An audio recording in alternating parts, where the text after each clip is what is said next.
We are getting to go live. We are live right now. We are getting to go live. Yeah, we are live right now. Ha ha ha ha. Well, this is exciting.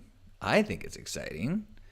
Just trying to get the last of the tech stuff here. Oh, this is not quite working like I hoped it would. Maybe. Nope, that's not doing it. Okay, well, will this work? Let's try this. Ha ha ha ha. No.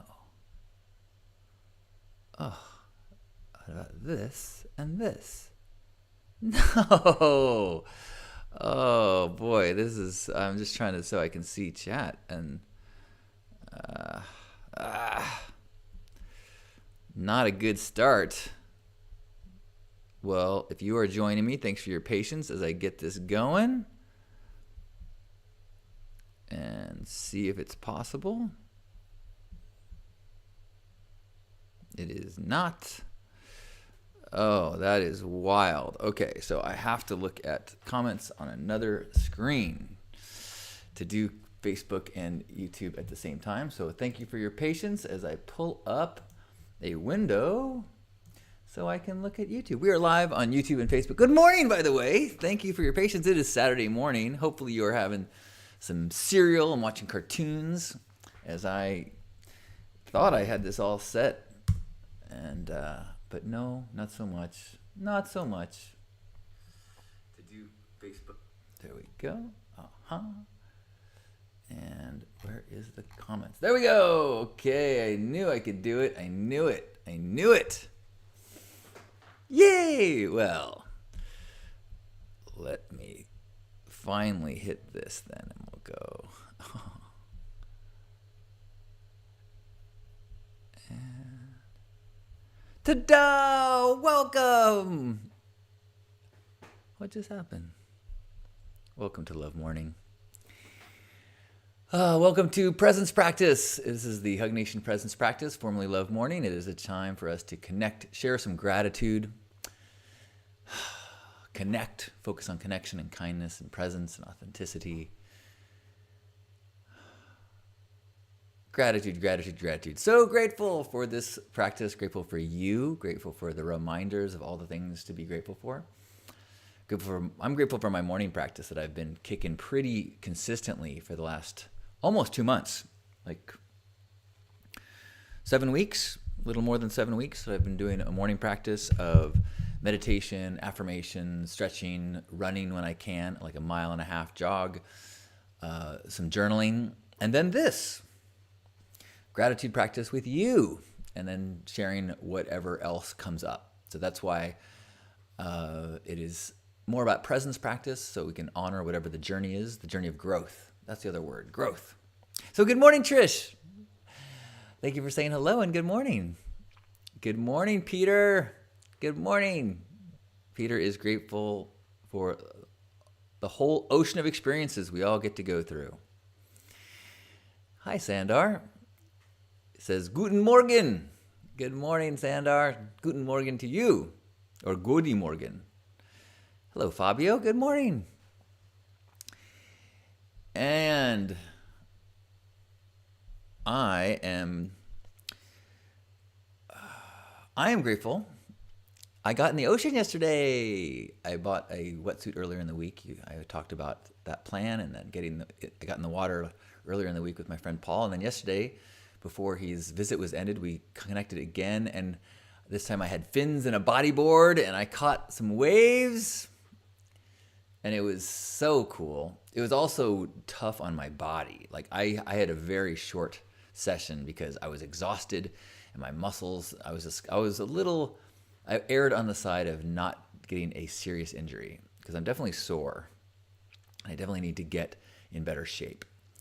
So I am feeling grateful that I survived my trip into the powerful ocean yesterday.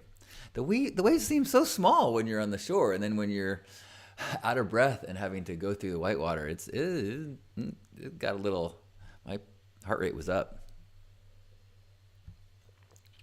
The scary part is when you're Like you're paddling, catch a wave, paddling, and then you're out of the wave, and then you got to paddle out through the waves to get back out. And you, at that point, for me, I'm like out of gas. I'm breathing as heavy as I can, heart beating, and it's like I don't have any extra to give. So if this wave like holds me under or bashes me around, like your little like fear stuff kicks in a little bit. Fabio, grateful for my yoga class and for being able to see me online for the first time. Well, hey, Fabio, what a treat. Your yoga class, is it one that you take or one that you instruct? I have been looking into doing a yoga class again. I know I can do it on YouTube at home, but there's something just so much more powerful about doing it in a group. And unfortunately, maybe as I say this out loud, I can talk through this. I have a obstacle in my mind of dealing with parking and traffic. So sometimes that becomes an obstacle. So when I've had a yoga practice that's consistent, it's been something where either I could bike to it or I could walk to it, or there was ample parking that time of day. So because the idea of having to deal with parking and traffic to get to yoga, it's hard for me. But maybe since I'm at my time in my life right now where I'm trying to really embrace those opportunities. Like, what about that? What is it that is so hard for me? Michael Singer says, anytime you have a preference, it is something that's wrong inside of you. So if I prefer no traffic to traffic, why? Why can't I be present for what is? Why can't I just, especially with, I could listen to a podcast. I could plan to get there early every day and sit in my car and listen to more of a podcast. I could, there's a lot that I could figure out how to do. But even so, even if the joy, the opportunity of the discomfort or my fear about future suffering that's exactly what Michael Singer keeps talking to me about in the podcast. These are the opportunities to do work. This is the work. What about that experience causes me to constrict, causes me to not want it, allow it to be, relax into it, and let it go. So maybe with your inspiration, Fabio, I will find a yoga class that is farther away than I would like. And maybe I'll even, so it's cost and frustration, So maybe I just got to figure out, what is my budget to be happier? What is my joy budget that I can put into yoga? And be conscious and aware of the mental obstacles in the way. I've always said that to me, a yoga practice, that the part of me that needs the most stretching is mental. Going to a new yoga class, so many things that cause me anxiety. Where am I going to park? What's it going to be like when I go inside? Where do I put my mat? Is my mat too close to people? Do I want to? Can I get someplace that's against that I can see myself in the mirror, but also not too many people behind me looking at me? Am I going to Now the body has, tightness as well, but my mind, that's where all the real tightness is. So as I'm saying this out loud, I'm recognizing the opportunity that a yoga class could be for me right now. So thank you, Fabio. If you're here joining us, what are you grateful for? What are you appreciating in your life? What are you looking forward to today? It is Saturday. Woo, woo, woo. Happy Saturday morning. If it's morning for you, that's part of the fun of this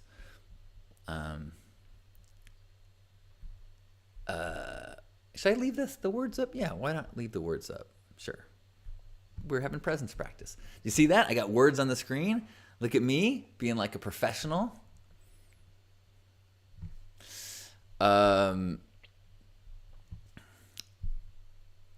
Brian is here. He's grateful for reproductive health care, tea, yoga, meditation, and puppies. And you can't get puppies without reproductive health of grown dogs. I don't think that's what you're talking about, but, my mind can't help but draw lines between things. Tea and yoga and meditation. Sure, I can see the lines. Puppies, reproduction. Yes, there it goes. Samantha is feeling called to show gratitude for gratitude itself. It becomes easy to lose track sometimes. I am so grateful for my gratitude practice. I have 3 times a day, I have an active group practice here. And then at noon and at 6, I share a Zoom gratitude that is open if you'd like to join me. You can go to zoom.hugnation.com or any of my stuff that you can go find all my links at johnstyn.com. STYN. And that has links to the Zoom room if you want to check that out. We are live right now on YouTube and on Facebook. We are having a presence practice, a love morning, some gratitude and growth. Charlie Girl is grateful that in Portland for a forecast, they've got sunshine forecast today, and for your cat Meatball. Daniel just took a 3-year-old daughter to feed the ducks. Yay! So I was going to say, as much as I'm appreciative of the gratitude practice, I really think there's an important part of a gratitude practice of specifics. So while I am grateful for my friend Paul, I am also grateful that my friend Paul encouraged me to go to the beach, and I'm grateful for his generosity of time and energy that he came with me to go get a wetsuit.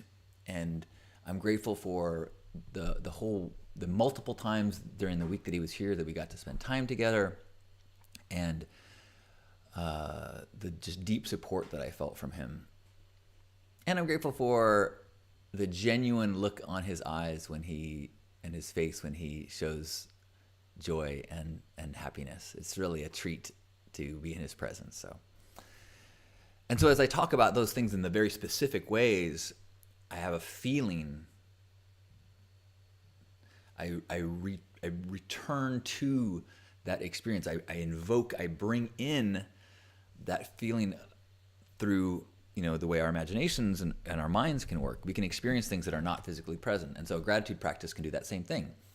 When you can be specific and you can call to mind something, you can experience it again. Even if you don't do that, it's still valuable just to kind of train your mind to notice things that are good, because we have minds that need training. And without any sort of training or left to their own devices, our minds will focus on the ick, the negative, the danger, the things that make us angry. I'm also super grateful for the Huberman podcast.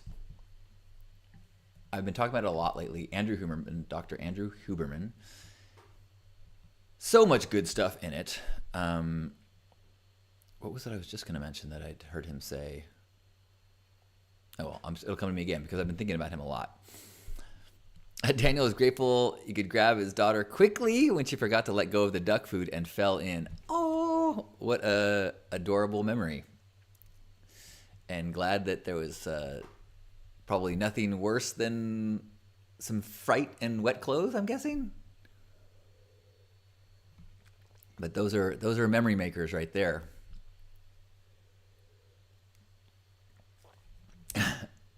Brian is happy for the puppy he's caring for, not necessarily for the reproductive rights. Separate issues. I appreciate that. Thank you, Brian.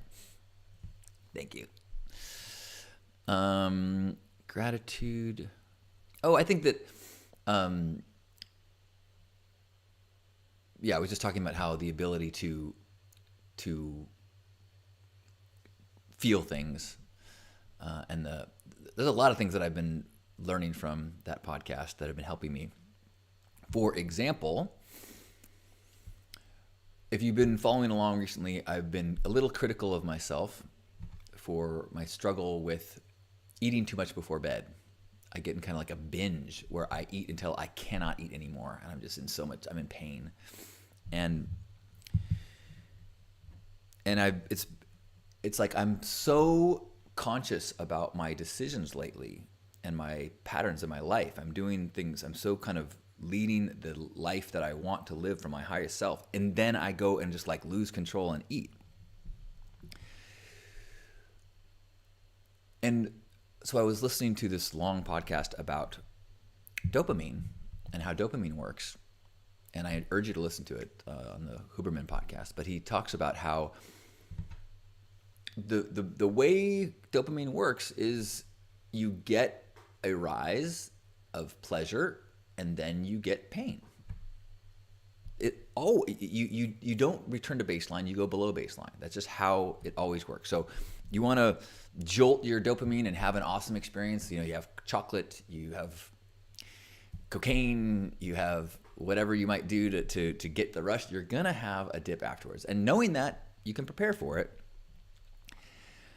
And so knowing that every time I eat something that gives me a little pleasure, I'm going to experience pain is helpful. But it's not just that, because he explained, if it was pain, I feel like I mentally could be aware of it. This is the pain. I can face the pain. But the pain post-food high, or many highs, it's not a pain. It is simply the desire for more. And so it is that subconscious deep feeling of like, let's have another one. Let's have another one. Let's have another one. Which is a lot easier for me to allow myself another one versus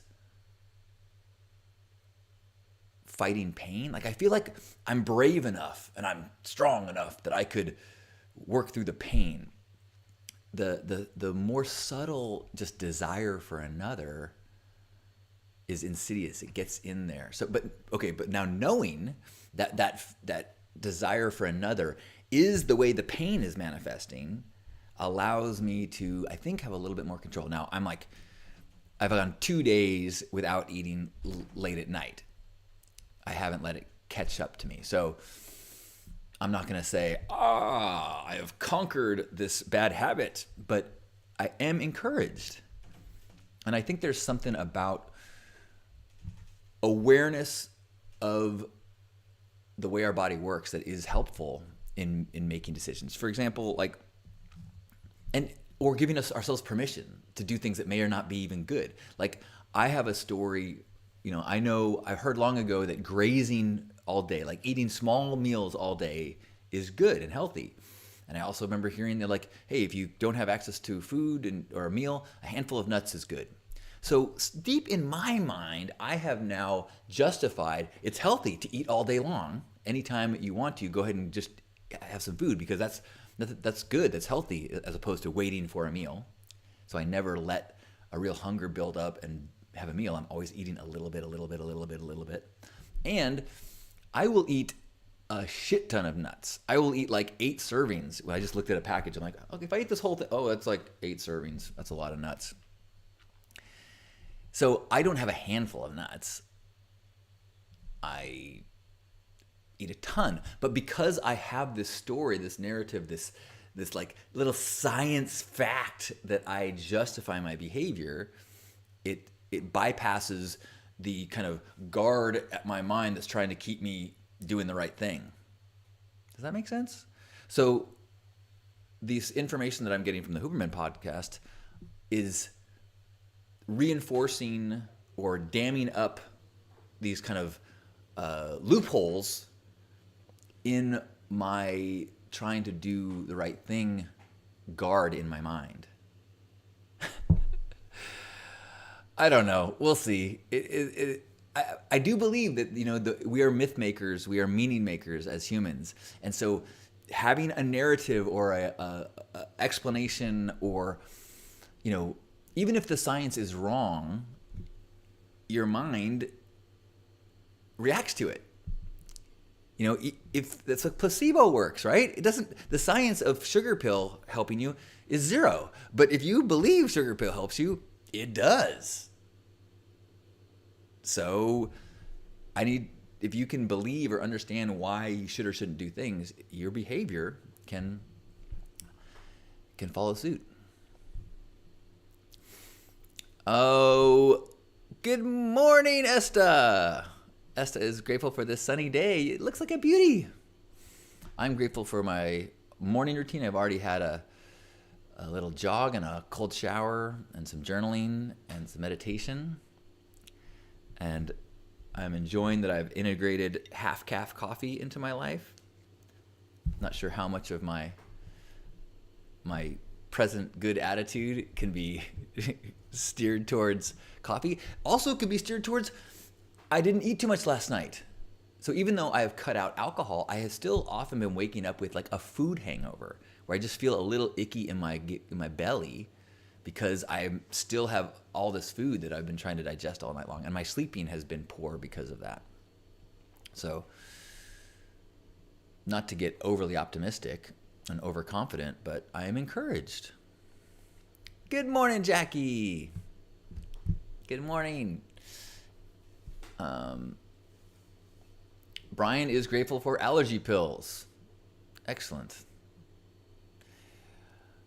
Al saying, I suppose we're all at the mercy of our pleasure receptors to some degree or another. Brian saying, pleasure can be confusing and addictive.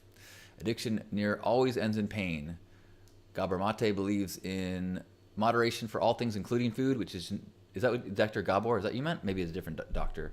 Believes in moderation for all things, including food, which is generically good for us. Yeah. Food and social media are the tough ones for me because I can't just eliminate them. I say, you know what? I'm just gonna not drink alcohol. I'm just gonna not do, or I am going to meditate. I'm going to do it, like absolute. But I can't. I have difficulty saying, I'm not going to go on social media. So much of the things that I consider to be part of who I am right now are in social media. I do need to find a way to put a container around it so that it doesn't bleed into mindless scrolling. I need to put a container around eating so it doesn't bleed into mindless feeding the hungry ghost and trying to avoid that dip in dopamine. Just, no, one more. Keep eating. No. If I eat another one, I'll be happy. I'll stay in this state of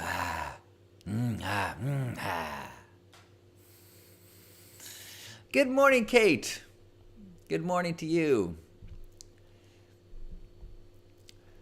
Hello, Miria. Saying thank you for that lesson about appreciating specific details. That feels like a helpful way to check facts about my life. I will acknowledge that my memory is worse than most, I would think, in my age. And I won't posit my theories on what I've done to my brain to make it so poor. However, I do recognize that a little bit of a practice and a discipline to remember things is really helpful. Like this morning, as I started journaling, I forgotten all the good things that happened yesterday. Like I went in the ocean and I bodyboarded and I caught waves. I also did a sunset dance party sober, which was something that I'd had some concern about. I only did one song, but you can look on my Facebook feed and see me dancing my ass off for sunset. And I did a little photo shoot on sunset. And then I ate healthy. So like all these things that are I have a sense of joy, satisfaction, pleasure, not in the dopamine type pleasure, but the kind of, I don't know the brain chemistry beyond that, but like I feel good and I want to continue to feel that kind of good. So it's good to remember those things.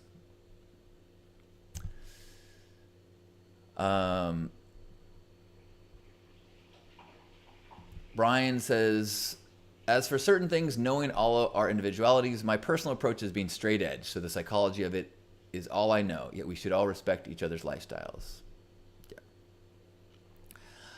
Hi, Sonaya. Good morning or good day. And we're not strangers anymore. Where are you from? Where are you physically? I'm in San Diego, California, where the sun is starting to get bright and beautiful with some really white puffy clouds out the window. I've got a plan today to go for a pink fur bike ride with a friend. And other than that, I've got a pretty open day. I might try to hit a clothing swap that's going on. And probably do a little bit more writing. But pretty wide open weekend for me in a lot of ways, which can be difficult. Actually, weekends with no plans are, some people would find that to be just delightful. It can be uncomfortable for me because long days with no plans were often ones that I decided I would get intoxicated. So I'm having to find ways to stay occupied or, utilize whatever comes up as part of my practice instead of, trying to fill the hole with something that my higher self would rather me not, even though, yeah. Sonaya is in Florida. Well, hello. We often have quite a crowd from Florida, which is one of the reasons why I don't always call this Love Morning anymore, because when I was on the East Coast, I was like, this is noon. It feels a little strange to be saying good morning to everyone. So good day to you, Sonaya. Hi, Farah. Farah is grateful for the human condition. Woo, that's a big one. I'm grateful that you're here. I'm grateful that it's still that beautiful time of year here where I can wear long sleeves and not sweat.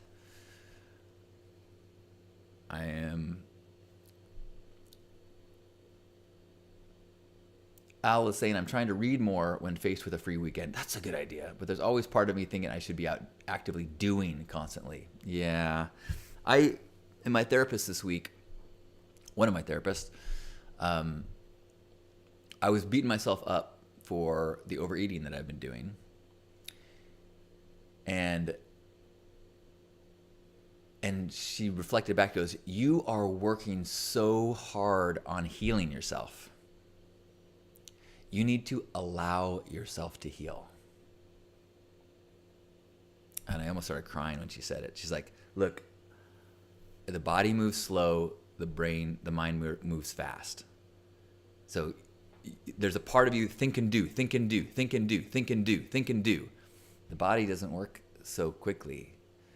And I am so mastered by think and do that I don't want to wait for the body to do what it needs to do or to instruct or speak to me. I barely even believe that it has a voice. So the idea of not doing something is very difficult. Fabio is also grateful because we've got an 80s party tonight in Buenos Aires. Sweet. Let's see, what would I wear for an 80s party? Probably some neon.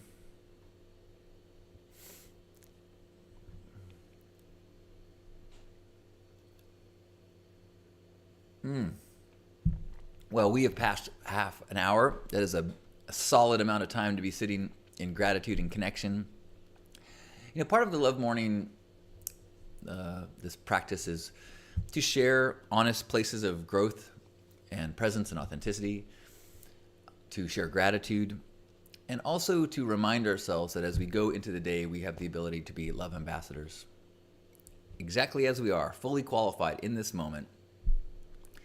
And all we need to do is look for opportunities to connect with people. As we cross someone, pass them, just to say, good morning, hello. Or if we are checking out at the grocery store, See if we can speak or say thank you in a non-automatic way. Can we genuinely say, thank you, thank you? That you can feel it when you eye contact and say just a couple words to somebody. It can be very, you'll feel it and you'll remember it. So we can be the people that instigate that as we go through our days. So we can do just the little bitty basic connection moments, and we can also look for opportunities to be kind. If there's somebody that needs a door opened, or there's someone in front of you that can't afford their second item, or a friend of yours needs a ride, like what are the ways that we can, by the end of this day, say, I did something kind today? Connection, kindness, gratitude, presence, growth. There you go. You're leading a life of purpose. That's it. Al saying that, dig in the dashing wizard beard. Well, I'm glad you said that, because I have been questioning this a little bit. I feel like it definitely makes me feel older. So I like the way it looks. It doesn't make me feel like I'm sexy and desirable. It makes me feel like I'm wise, which maybe it's time to let go of trying to be sexy and desirable. I certainly look at pictures of me with pink hair and not this beard and go, that guy looks a lot younger and sexier. But then again, maybe I'm not the target demo. Maybe there's that daddy look that I keep reading about. Maybe I fall into that category. Brian saying, it is truly important to let yourself heal. Meditation, even for a moment, can help us reflect and comprehend ourselves. These can lead to understanding our path in life. I am not yet to the point where meditation gives me that kind of insight, but I am practicing meditation multiple times a day. Yamil, hi! Hello to you in Puerto Rico.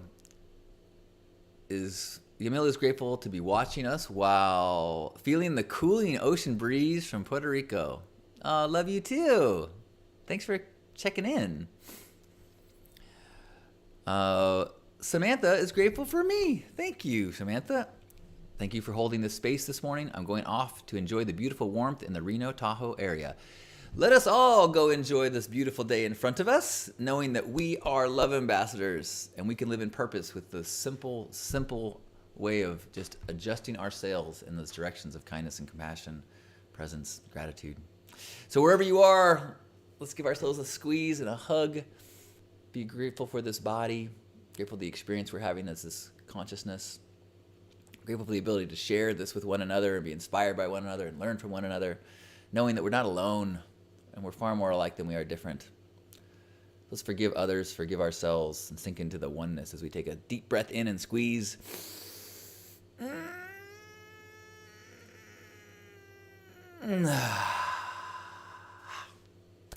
On behalf of Grandpa Caleb and all of you, thanks for being here for this Hug Nation, this love morning, this presence practice. I love you. Enjoy your Saturday.